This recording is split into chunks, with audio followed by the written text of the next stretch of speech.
आप क्या कह रहे हैं? आप कह रहे थे कि घसीट के ले जाइए। ये दोषी इनको अपराधी किसने बनाया? ये आतंकवादी किसने? नहीं, हमने कहा कि पुलिस प्रशासन जांच करे और जांच में जो लोग दोषी हैं उनको घसीट के ले इसको बनाया किसने? ये दोषी बनाया आखिर किसने? उन्हीं लोगों ने बनाया, इन लोगों ने भारत का दूसरा सबसे बड़ा पावर प्लांट चौसा में बन रहा है, दूसरा सबसे बड़ा पावर प्लांट है, और किसान लोगों को उचित मुआवजा नहीं मिला। इस वजह से वो लोग आंदोलन कर रहे थे। और हुआ क्या कि घुस जाते हैं पुलिस वाले इनके घर में, और घर में घुसने के बाद मारते हैं। एक बार चेहरा अपने मोबाइल स्क्रीन पर देख लीजिए आप लोग। आपके घर में पुलिस वालों ने मारा? जी सर, जी सर। क्यों मारा? अब हम लोग अपना हक मांग रहे थे। हम लोग 86 दिनों से शांतिपूर्ण ढंग से गांधीवादी तरीके से अपने धरना को चला रहे थे कि हमारी आवाज़ जो है सरकार तक पहुँचे।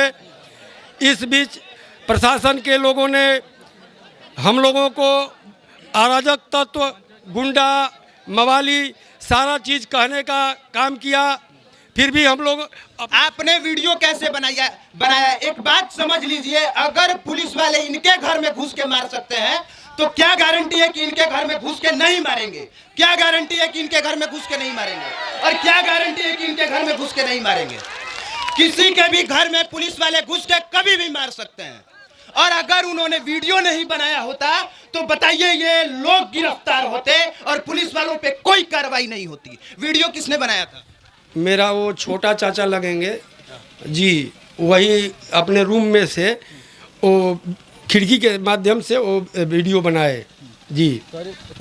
इधर साइड सब ऑन है ना? हाँ, तो इधर नीचे आइए। अगर आपने वीडियो नहीं बनाया होता तो आप पर क्या कार्रवाई हुई होती? बहुत बड़ी कार्रवाई होती। हम लोगों को अब तक ये लोग फांसी पर चढ़ाने का काम करते। अभी देखिए 2 दिन पहले जो जिस कार्रवाई के लिए वो आए थे, सीओ साहब को हम लोग देखे भी नहीं है, चौसा सीओ को, और उन्होंने बयान दिया है कि मेरे मोफलर से हमको फांसी लगा रहे थे लोग। हमको जाति शब्द का सूचक करके, वो हरिजन जाति से आते हैं शायद, ऐसे जाति शब्द का सूचक करके हम लोगों पर हरिजन एक्ट लगाने का काम भी वो किए हैं। जबकि वो अपने औलाद को लेकर के अगर भगवान को मानते हो, मंदिर में कह दें कि सच्ची बात है, तो हम लोग जो कहेंगे वो करने के लिए तैयार हैं। आप किस जाति से आते हैं? आप किस जाति से आते हैं? तो भूमिहार जाति से आते हैं। भूमिहार जाति जी से सर। और वो कौन जाति से थे? हरिजन जाति से हैं। इसीलिए आपके ऊपर आरोप लगा रहे थे? वो नहीं लगा रहे हैं, उनसे धीरेन्द्र मिश्रा दबाव बना के वरीय पदाधिकारी हैं, वो लगवा रहे हैं। धीरेन्द्र मिश्रा कौन है? ये हमारे जो एसडीएम हैं यहाँ के। हाँ। जी, तो वो दबाव बनवा रहे थे? जी, वो हमको पहले भी चिट्ठी दे चुके हैं। हाँ। कि ये लोग गुंडा हैं, मवाली हैं, अराजक तत्व हैं। ये सारा आपके पास कागज हम लोगों के पास है कि इस तरह का उन्होंने लिखित दिया है जी।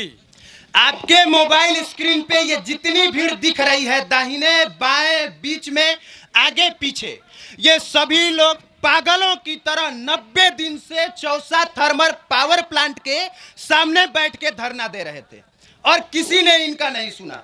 कोई नेता मिलने आया था? यहाँ के विधायक हैं मुन्ना तिवारी, मिलने आए थे। यहाँ के सांसद हैं अश्विनी कुमार चौबे, मिलने आए थे। वो कह रहे हैं कि मालूम नहीं है उनको। अब बताइए कि 90 दिन से आपके क्षेत्र में किसान धरना दे रहे हैं, इधर आइए, और एक भी विधायक, नेता, मंत्री कोई मिलने नहीं आया। और कल इनके घर में घुस के जितने इनके घर में महिलाएं लोग रहती हैं, बहन होगी, माँ होगी, बेटी होगी, सबको मारा गया है। सही हूं मैं? जी सर, जी सर, मारा गया है जी। आप लोगों पे क्या कार्रवाई हुई?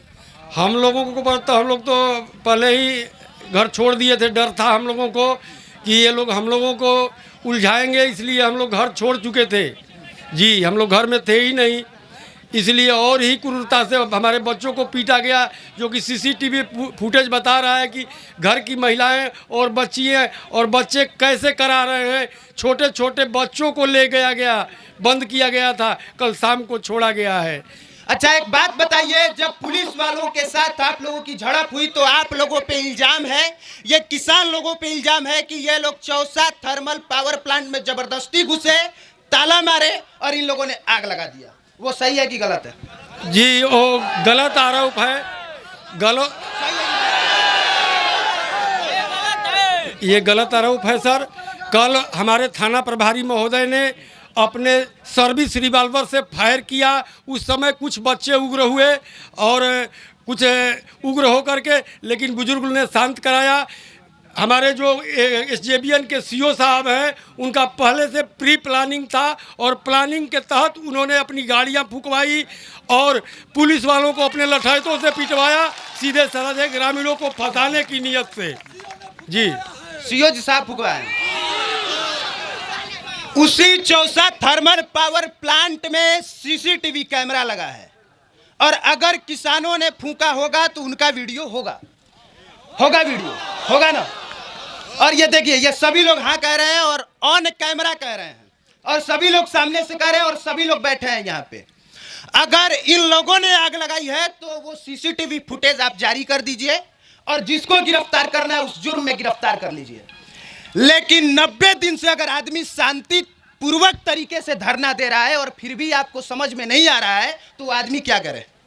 इसका जवाब दीजिए कि वो आदमी क्या करेगा। 90 दिन से शांतिपूर्वक धरना देने के बाद अगर आपके कानों पर जू नहीं रेंगती है तो आदमी कब तक बैठा रहे? इधर आइए, इधर आइए, आइए आप भी आइए। क्या कर रहे हैं? गए थे धरना पर, पुरान थे, एक डंडा मार दिया, उस दिन नहीं मरा, दोबारा दिन मर गया वो। डंडा का मारने से मर गया? मतलब डंडा का मारने से। सही बात बोल रहे हैं? हाँ सही बात बोल रहे हैं। सही बोल रहे हैं। हाँ पता लगाइए। अब हम तो गांव में थे ही नहीं, हम तो भाग गए थे कि हमको। देखिए, आप लोगों से नम्र निवेदन है कि जो भी बोलिएगा सही बोलिएगा, झूठ मूठ के फालतू बात मत बोलिएगा। ये सही बोल रहा है। धरना देते देते 2 किसान मरे हैं। धरना देने के ठंड लगने के कारण 2 किसान मरे हैं, हरिहर सिंह और अलगू सिंह यादव। हरिहर सिंह कुशवाहा और अलगू सिंह यादव 2 किसान धरना देने के क्रम में वो मरे हैं, ठंड लगी है और सुबह मर गए हैं दोनों आदमी। और एक पुलिस वाले अस्पताल में भर्ती हैं, पता है आप लोगों को? उनको किसने मारा है? ये एसजेबीएन के जो सीओ साहब के गुंडे थे, बाहर से बुलाए थे पैसा के बदौलत, उन लोगों ने मारा है। ये दिखावटी हुआ है कि किसान फंस जाए कैसे भी, हमको ज़्यादा कंपनसेशन नहीं देना पड़े यहाँ के लोगों को। मैं यहीं के रहने वाला हूं और इसीलिए मैं ये अपील कर रहा हूं कि निष्पक्ष तरीके से जांच कर दीजिए और जो दोषी है घसीट के ले जाइए इन लोगों में से। लेकिन उसके साथ साथ इन लोगों के जमीन का सही मुआवजा दीजिए, क्योंकि इन लोगों की सीधी सी डिमांड है, एक साधारण सी डिमांड है कि 2010-11 में इन लोगों का जमीन लिया गया, सबका लिया गया जमीन इनमें से, और 2000 इन लोगों का जमीन लिया गया और आज फिर 2022-23 में इन लोगों का जमीन लिया जा रहा है। लेकिन 2010-11 के हिसाब से ही पैसा दिया जा रहा है। 10 साल में एक जमीन का दाम कितना बढ़ेगा ये बताने की जरूरत नहीं है। आप लोगों की डिमांड क्या है? यही है कि 10 साल के बाद जब जमीन का दाम बढ़ा है तो उसका पैसा दिया जाए, यही ना? जी, हम लोगों को आज का बाजार मूल्य का 4 गुना मिलना चाहिए। जी सर। अब पहले वाला जो ज़मीन हम लोगों का लिया गया है वो बोला गया था कि 7 मौजे थे, सबसे जो हाईएस्ट मौजा होगा उसका रेट दिया जाएगा। उसमें अखौरीपुर मौजा का 9,080 रुपये का डिसमिल था, तो वो रेट हमको नहीं मिला है। हमको 6700 रुपये डिसमिल का हिसाब से मिला है। वो भी अर्जेंट क्लॉज में इस ज़मीन को अधिगृहित किया गया था, जिसमें हमारा 75% सोल्यूशियम बनता है, वो हमको 1 पैसा भी नहीं मिला। RNR पॉलिसी का लाभ नहीं मिला और जो हमारे SC ST के लोग हैं उनको ज़मीन के बदले ज़मीन देना था, वो भी नहीं मिला है। उम्मीद करता हूं कि आप लोगों को पूरा मामला समझ में आ गया होगा और यहाँ पे कुछ नेताजी लोग बैठे हैं और हाँ बोलिए। 8 तारीख को जब हम विधायक जी को कॉल किए, जब थर्मल पावर प्लांट पाइपलाइन का काम कर रहा था, हम विधायक जी को बोले कि आके आप किसानों से मिलिए, तो बोले कि हम भारत जोड़ो यात्रा में हैं, बिहार के भारत जोड़ो यात्रा जो चल रहा है इनका, उसमें हम हैं। लेकिन दूसरे दिन ही विधायक जी का फोटो वायरल होता है मीडिया में कि ये नया भोजपुर में कंबल वितरण कर रहे हैं, लेकिन विधायक जी बक्सर में होते हुए बोले भारत जोड़ो यात्रा में हैं और वो किसानों से नहीं मिलने आए और झूठ बोले। और इसका सरासर जो आग लगी हुआ है और जो ये सब हमला हुआ है, ये सब का दोषी अगर माने तो विधायक जी हैं। जब हम उनको बोले आप भारत जोड़ो यात्रा में हैं तो आप अपने जनप्रतिनिधि को भेजिए यहाँ पे, तो वो बोले कि हम आपको हर बात का हिसाब नहीं दे सकते हैं कि हमारे जनप्रतिनिधि कहाँ हैं। तो वो यहाँ नहीं आए और ना अपने जनप्रतिनिधि को भेजे, ऊपर से हमारे ऊपर लाठीचार्ज हुआ। इसमें तो 10% कमीशन तो इन सबको मिल गया है, सांसद को भी 10% कमीशन है, 10% कमीशन विधायक को भी है, यहाँ के जितने भी लोकल जनप्रतिनिधि हैं उनको भी है। और वो लोग नहीं आए यहाँ पे। 90 दिनों से किसान धरना प्रदर्शन पे थे, क्यों नहीं आए वो लोग मिले? जब उनको मिल गया एक मसाला मिल गया कि हाँ पुलिस बैन जल गई है, तो वो आ गए और किसानों से बात करेंगे। साहब जानते हैं 90 दिन से किसान धरना पर थे, एक भी राजनीतिक कुर्ता झाड़ने वाला व्यक्ति नहीं आएगा। और यहाँ देखिएगा इनकी संपैथी लेने के लिए सभी लोग कुछ मिनटों में आएंगे, कुछ मिनटों में मात्र, और आएंगे फिर वहीं दिलचस्पी वाला बात करेंगे और यहाँ से चले जाएंगे, फिर इनको वहीं हाल होगा।